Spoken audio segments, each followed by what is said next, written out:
யாரும் போர்க்களத்துல ரத்தம் சிந்தி சாக ஆசைப்பட மாட்டீங்க. நாம எதுவும் பண்ணலனாலும் அந்த டைட்டன் பாறைகளை தூக்கி போடதான் போறோம். அப்பவும் நாம சாக தான் போறோம். அப்படி சேர்த்தா நம்ம வாழ்க்கைக்கு அர்த்தம் இருக்கும் சொல்றீங்களா? ஒருவேளை அப்படி நடந்தா நீங்க பிறந்ததுக்கு அர்த்தம் இருக்கும் சொல்றீங்களா? இறந்து போன காம்ரேட்ஸ் கிட்டே இததான் சொல்லுவீங்களா? அவங்க உயிருக்கு என்னதான் பதில்? அவங்க உயிருக்கு அர்த்தம் இல்லாம போயிடுச்சா? வாழ்க்கையோட அர்த்தத்தை தேடி இறந்தவங்களுக்கு நாம தான் அவங்களுக்காக அர்த்தத்தை கொடுத்தாகணும்.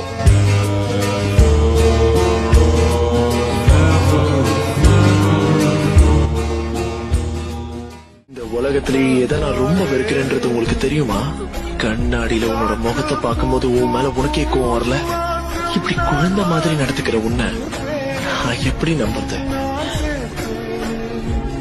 என்ன பொறுத்த வரைக்கும் மிகாசா உன்ன மாதிரி ஒரு அயோக்கியனை மறந்துட்டு அவளோட வாழ்க்கையில சந்தோஷமா இருக்கணும். யாருக்கு தெரியும், நீ கிடைச்சதை விட அவளுக்கு சூப்பரா ஒரு பையன் கிடைச்ச 2 பேரும் சூப்பரா இருக்க போறாங்க. இல்ல அப்படி நடக்க கூடாது. மிகாசா கடைசி வரைக்கும் காதலிக்கணும். ஒருவேளை நான் இறந்தே போயிட்டாலும் அட்லீஸ்ட் ஒரு 10 வருஷமாவது நினைச்சு வாழ்வாள்ல.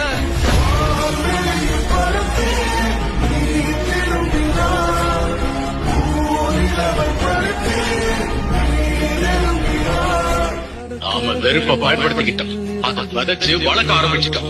இப்படி பண்ணா நமக்கு நல்லதுன்னு நினைச்சோம். நாம பண்ண தப்புல இருந்து வந்த எல்லா பிரச்சனைகளையும் டெவில் ஐலண்ட்ல போட்டு எல்லாத்தையும் மூடி மறைச்சிட்டோம். நாம அப்படி பண்ணதுனாலதான் ஒரு மான்ஸ்டர் அங்க பிறந்தது. இன்னைக்கு அந்த மான்ஸ்டர் அதே வெறுப்போட நம்மள தாக்கத்துக்கு வந்துகிட்டு இருக்கு. ஒருவேளை அதிசயம் நடந்து நமக்கு மறுபடியும் ஒரு நல்ல எதிர்காலம் கிடைச்சா, நான் சத்தியமா சொல்றேன், இதே தப்ப நான் மறுபடியும் வாழ்க்கையில நான் பண்ண மாட்டேன்.